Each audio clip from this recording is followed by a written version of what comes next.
Sa ating lahat.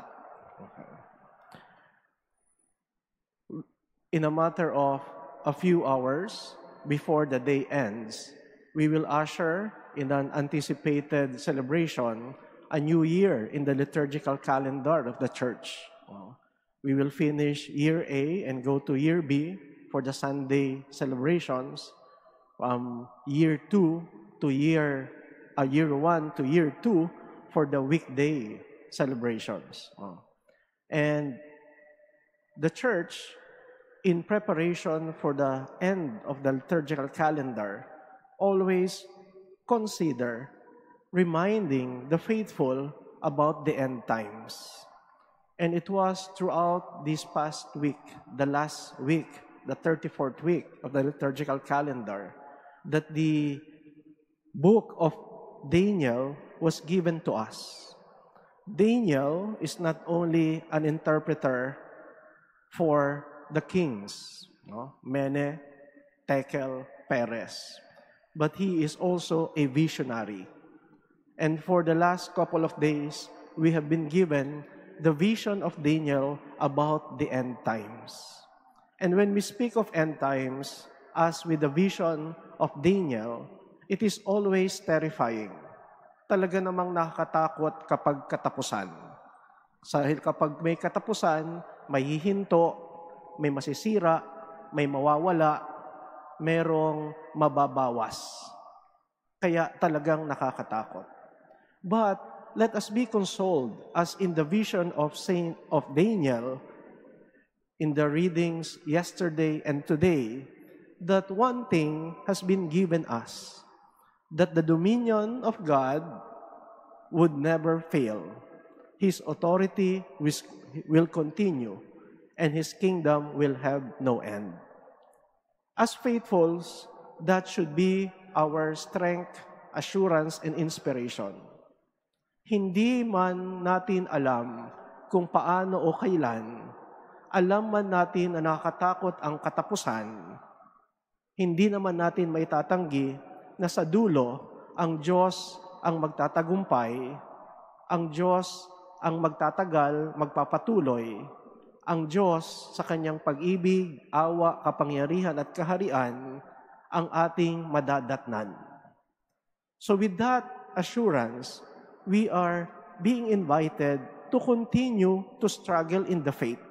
Kahit mahirap yung pananampalataya, kahit maraming humahadlang, kalaban ang pagpapahayag ng salita at turo ni Jesus. Kahit hindi famous o popular ang maging tunay na Katoliko o Kristiyano. With the assurance, with the words of Daniel, with the inspiration that the kingdom would continue and would be victorious in the end, then we continue with our faith, we continue with witnessing for the faith. And as we honor the Blessed Virgin Mary with our novenario, before we celebrate the solemnity of Immaculate Conception, let our preparation be also inspired by the life of the Blessed Virgin Mary, Immaculate Conception. We may not be able to achieve a life that is immaculate. Lahat tayo, pag sinuri natin yung ating buhay, ang daming marumi sa atin. Hindi lang yung tenga ninyo at yung kuko ang marumi. Marumi yung ating isip. Marumi yung ating pananalita. Marumi yung iba't ibang bahagi ng ating katawan. Hindi lang dahil sa dumi, kundi dahil sa kasalanan, dahil sa galit. Kung magiging masuri nga lang tayo, kahit yung ating kilay ay nagiging marumi. Kapag tumataas yan dahil sa paghuhusga sa iba, kapag tumataas yan dahil sa galit at inis, marami sa buhay natin, sa bahagi ng katawan natin, na kahit anong kuskos, kahit anong sabon, ay nananatiling marumi. And if we are to be vigilant, as the gospel invites us, in preparation for the end times, then we can focus on one thing: purity, cleanliness, not just in body, not just physically, but in our spirit, in our hearts, in our words, in our minds, in our faith. Gaano ba kayo kalinis bilang paghahanda sa katapusan? Dahil mahirap maging handa na laging nakaluhod. Mahirap masabing handa na laging nasa loob ng simbahan. But we, all of us, can start being vigilant, being ready for the kingdom in one aspect, cleanliness, purity. We may not be immaculately clean like the Blessed Virgin Mary, but we can strive and we can desire to be clean for the kingdom of God. Dapat, binabawasan natin yung pagmumura, pagsisinungaling, yung mga malalaswang isip. Diyan, pwede tayong maging handa para sa kaharian ng langit. Pero kung yung simpleng bagay, at masasabi mo yung sa sarili mo na, nagmumura pa rin ako, Father, madalas pa rin ako magsinungaling at gagawin mo pang palusot, hindi maiwasan. Ang daming tukso online ng kalaswaan, hindi maiwasan. Paano natin masasabi na tayo ay handa o naghahanda para sa kaharian ng langit?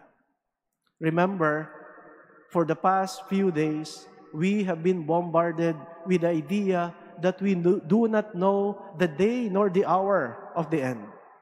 But it is sure to come. The end is sure to come. So if we are to be ready, if we are to be truly vigilant, then we can start with a very simple thing, purity, cleanliness. Dapat pinagsisikapan natin na maging malinis tayo. Not just in honor of the Blessed Virgin Mary, Immaculate Conception, but to be worthy of the kingdom of heaven. Marami naman talaga sa atin malinis sa katawan. Marami naman talaga sa atin mitikuloso pagdating sa katawan. So let us pray that we may also be meticulous, that we may also be to the detail when it comes to our spirituality. When our spirit is also concerned to be clean in thoughts, in words, in action.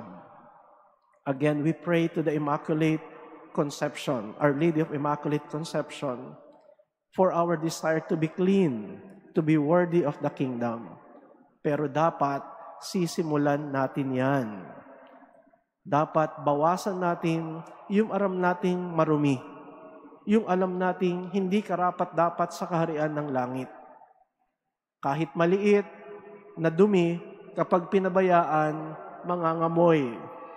Kahit maliit na kasalanan, maliit na pagkakamali sa buhay, kapag pinabayaan, makakasira at makapagtataboy sa atin sa kaharian ng langit.